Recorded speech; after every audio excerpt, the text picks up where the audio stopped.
So that starts to push us down emotionally, psychologically when we're in that space. That 9-foot ceiling can feel like it's about 6 and it's crowding in on us in a really intense way as compared to laying it as a base later doing the darker floor. And I mean, even just traversing through nature with dirt being black, moving into the greens and white. We find white in the clouds. Like when we follow that methodology and we bring that into the unnatural environment, it automatically feels so much better to us as So much human better. creatures.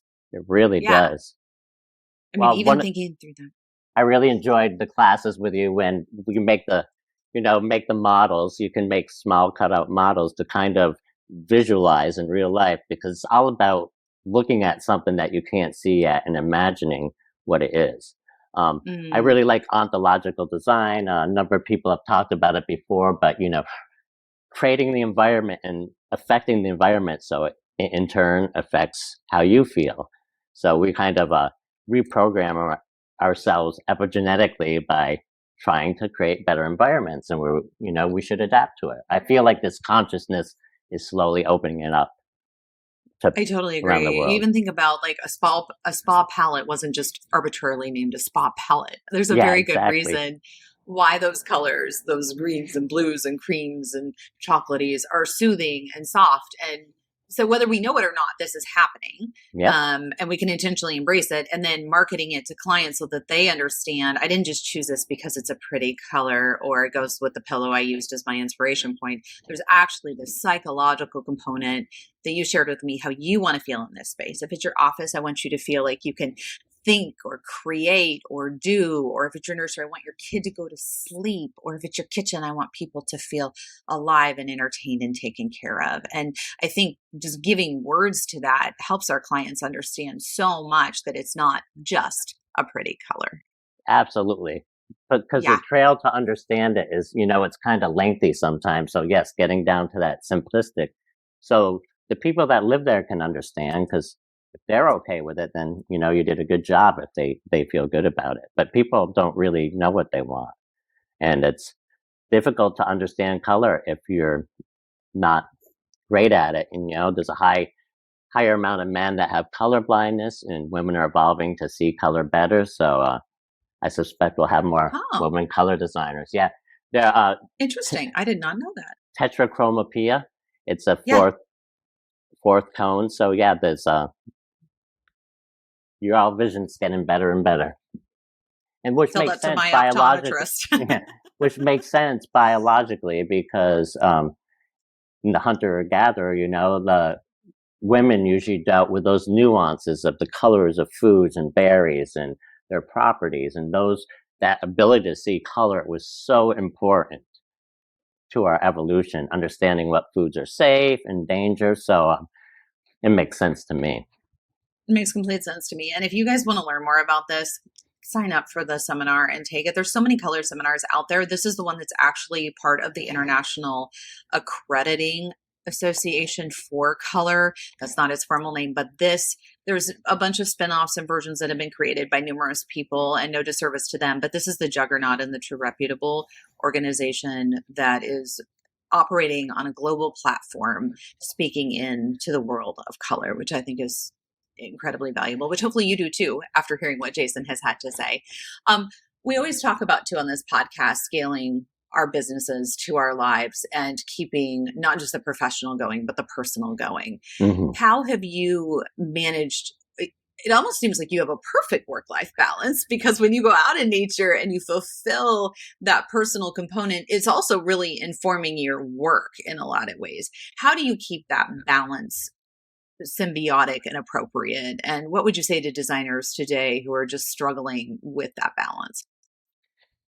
Yeah, well, designing is a lot of inspiration, and I'm an artist also. And when people say you're an artist, paint this, you can't always come to that inspiration right away. So I believe looking around for inspiration from your environment, go to Mm, some architecture, look at it, because my dad always said everything's been designed before. If you look at the environment, everything has definitely been designed. So it's looking at other things that work. There's nothing wrong with that and a little research. But for me, yes, I collect information and data from the woods. I see the patterns. I see a flower or something that reminds me of something, or the structure might relate to a piece of architecture, because the structure and color are so succinct. And it is a nice Mhm. balance, because if I get on the computer and I don't get out in the woods, I'm a little perturbed and I can't always understand why. I'm like, I should have gone on a walk.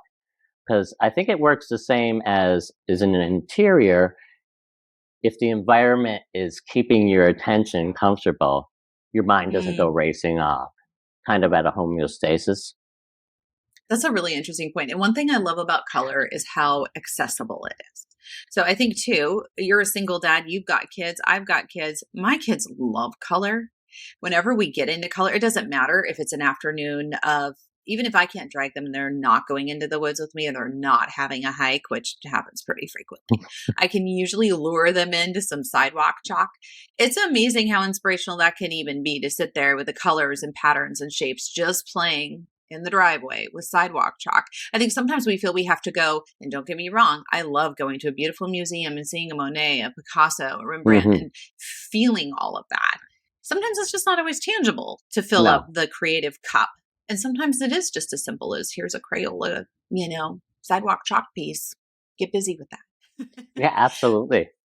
Yeah. How do you pull Interacting with your, the oh, go ahead. interacting with the environment is so important. It's when we interact with the environment, we come in harmony with it and we feel good, as opposed to being in an office that we hate the lighting, we hate the air, we hate the people sitting next to us. I don't mean to sound negative, but maybe that's true. So, For a lot of people, that's really relatable. It's yeah. not your favorite spot necessarily. How do you create when you're not in that creative space?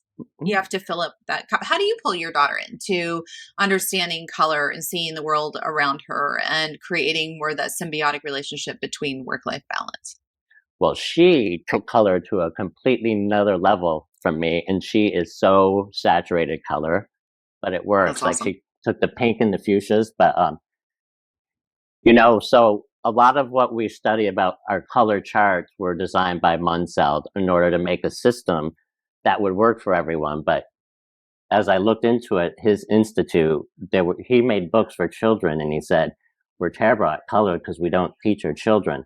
So since I shared all this Mm, information with my daughter, we have conversations, frank conversations about psychology, about the physics of light, about the environment and the interconnections. So just nice. the fact that I gave her that knowledge, she's taken it way beyond me.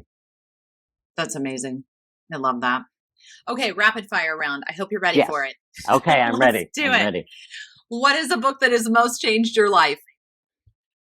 The book that has most changed my life, I would have to say, is The Prophet by Khalil Gibran, because it's full of very connected life truths that I enjoy. I love Um, that. We'll put a hyperlink to that in the show notes. but I How has have to that add one informed? more. I have to add one Yeah. more. Okay. Starting at a young age, and I think it's good. So when I was little, I had this book called Be Nice to Spiders. And it was Oh, about a zoo, and there were a bunch of flies, and there were some spiders, and the zookeeper said, hey, get rid of all the spiders to the kid, and he did, and all the flies came back, and so they brought the spiders back. So it taught me a good environmental, ecological lesson from in being that young. you need all the pieces of the puzzle, so to speak. Absolutely. You got to be aware of everything and realize things are there because things evolved in a certain way, because that's how they're supposed to be, or that's how they And are. if nothing else, just be nice. I feel like Yes. so many people are struggling Yes. that with that after COVID. Just be nice. Be Oh, nice. it Everyone's is. doing the best they can. Just be nice. And a good side note for that, like when you're talking with someone about a project, you never go in there and say, oh, this place is terrible, because chances are they had something to do with it. You say, So true. you be nice about it, right?